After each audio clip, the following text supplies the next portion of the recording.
여러분 안녕하세요. 이지우 사이언스TV의 정인성 강사입니다. 자, 오늘은 증기압 강화에 대해서 한번 이야기해 보도록 하겠습니다. 자, 지난 시간에 증기압에 대해서 한번 이야기를 했었습니다. 증기압이 무엇이냐? 자, 액체를 밀폐된 곳에 가만히 놔두면 얘가 저절로 증발이, 액체면에서는 증발이 일어나기 때문에 여기에 수증기, 기체 입자가 이렇게 차면서 이 공간의 압력이 늘어난다라고 했습니다. 그래서 물의 수증기가 일정의 압력을 갖게 된다라고 얘기했었죠. 그것이 증기압이다라고 했었습니다. 자, 그래서 순수한 물일 때의 증기압은요, 부피가 어떻든 항상 일정한 값이 나온다. 즉, 기체와 액체가 공존하는 기액평형 상태일 때는 항상 증기압이 일정하게 나온다라고 했었습니다. 자, 하지만 용액일 경우에는 어떻게 될지 한번 생각해 보도록 하겠습니다. 용액이다라고 하시면 순수한 물 속에 불순물이 있다, 이렇게 입자가 있다, 용질이 있다라고 볼 수가 있겠죠. 그러면 이 용질에 의해서 어떤 일이 일어나느냐? 자, 증발하려고 하던 물이 입자에 의해서 이렇게 막혀서 증발을 잘 못하게 된다라고 볼 수가 있겠습니다. 그러면 아까 전에는 10개가 증발하고 10개가 응축이 되어서 기액평형 상태가 되었다라고 하시면 이번에는 5개가 증발되고 5개가 응축되는 그런 상태에서의 기액평형이 된다라고 볼 수가 있습니다. 즉, 이 기체 부분의 공간에 입자가 줄어든다라고 볼 수가 있겠습니다. 그럼 입자 수가 줄어들었다라고 하시면 입자의 수만큼 압력은 낮아진다라고 볼 수가 있겠습니다. 그래서 순수한 물일 때의 증기압보다는 용액일 때의 증기압이 더 낮아진다라고 볼 수가 있겠죠. 이러한 상태를 증기압이 낮아진다, 증기압 강화라고 볼 수가 있습니다. 자, 증기압 강화는요, 용액의 증기압은 순수한 용매의 증기압보다 낮아진다라고 하는 것이 되겠습니다. 자, 그러면 우리는 증기압 곡선에서 한번 이 현상을 보도록 하겠습니다. 자, 증기압 곡선에서 보시면요, 순수한 물에서의 증기압이 이렇게 곡선에 따라서 달라진다라고 볼 수가 있겠습니다. 즉, 증기압 곡선에서 왼쪽 부분은 액체, 오른쪽 부분은 기체가 되겠죠. 자, 그러면 기체와 액체를 나누고 있는 이 증기압 곡선이 어떻게 된다? 증기압이 똑같은 온도일 때를 비교했을 때 순수한 물보다 용액은 증기압이 낮아진다라고 했었습니다. 그러면 낮아진 증기압 곡선을 그려보시면, 자, 이렇게 곡선이 아래로 내려와서 더 낮은 압력을 갖는다라고 볼 수가 있겠습니다. 온도는 같지만 압력이 낮아졌기 때문에 그래프 자체가 아래로 내려왔다라고 생각할 수가 있겠죠. 자, 그런데 이 증기압 곡선은요, 액체와 기체의 경계면이 되는 구간이니까 온도를 높여주면 액체가 기체로 변할 수 있는 구간이다. 즉, 1기압에서 액체에서 기체로 바뀌는 그때의 온도를 우리는 끓는 점이다라고 했었습니다.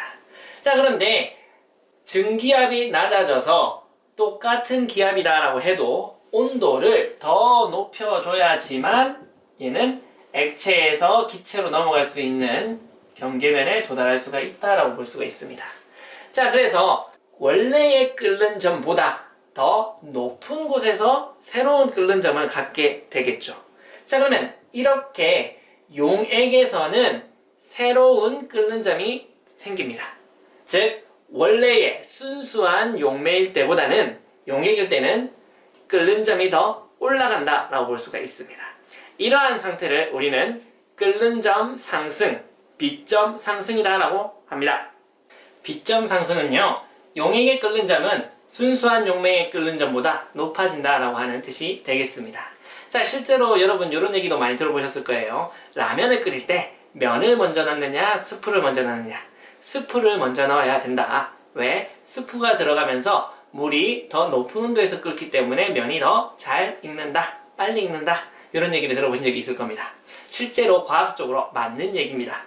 하지만 물에 라면 스프를 넣는다라고 해서 끓는 점이 얼만큼 올라가느냐? 0.5도 정도밖에 안 일어납니다.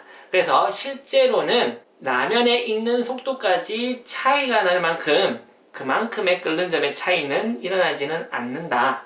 그러면 얼마만큼 온도가 올라가는지 그것은 누가 결정하느냐? 거기에 대해서 한번 알아보도록 하겠습니다.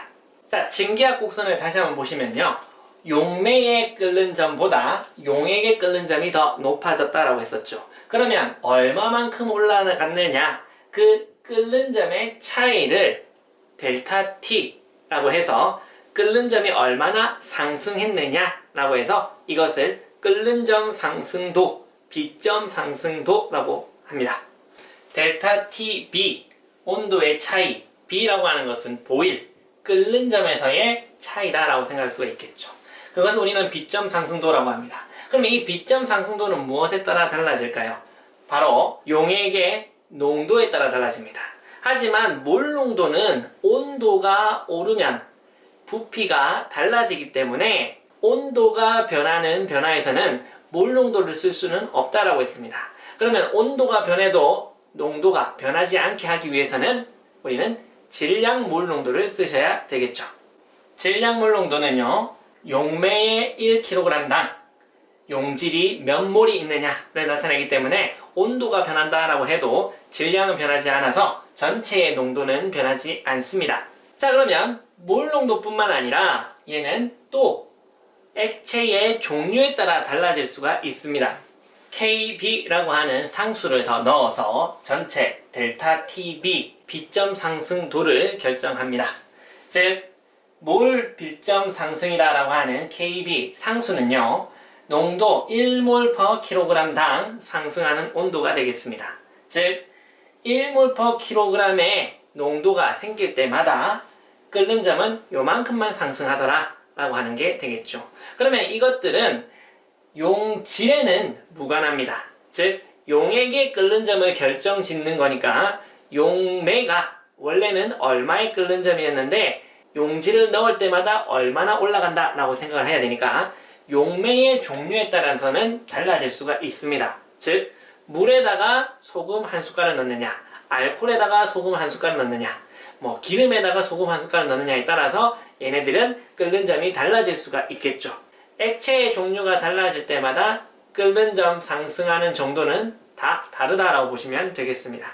하지만 똑같은 액체에 포도당을 넣느냐, 설탕을 넣느냐 라고 하는 용질의 차이에는 무관하다라고 보시면 되겠습니다. 즉, 몰 B점 상승은 용질의 종류에는 상관없고 용매의 종류에 따라서 결정이 된다 라고 합니다. 자, 그래서 옆에 나온 표를 보시면 용매의 종류에 따라서 달라지는 몰 B점 상승도 수치가 되겠죠. 그러면 이것들이 몇 몰 per kg 있느냐에 따라서 온도가 달라질 거니까 1몰 per kg당은 이만큼 변하는데 그게 몇 몰 per kg이 있느냐, 두 개를 곱하면 전체 온도 변화를 찾을 수가 있게 되겠죠. 자, 이렇게 보는 것이 바로 뭐다? B점 상승, 즉 끓는 점 상승이라고 하는 현상이 되겠습니다. 자, 이 식과 정의들을 꼭 알아두시고요. 자, 그러면 우리는 오늘 내용은 여기까지 보도록 하겠습니다. 조금이라도 질문이 있으면 아래의 주소로 얼마든지 연락 주시길 바라겠습니다. 그러면 우리는 다음 시간에 더 좋은 내용으로 다시 만나요. 그럼 안녕!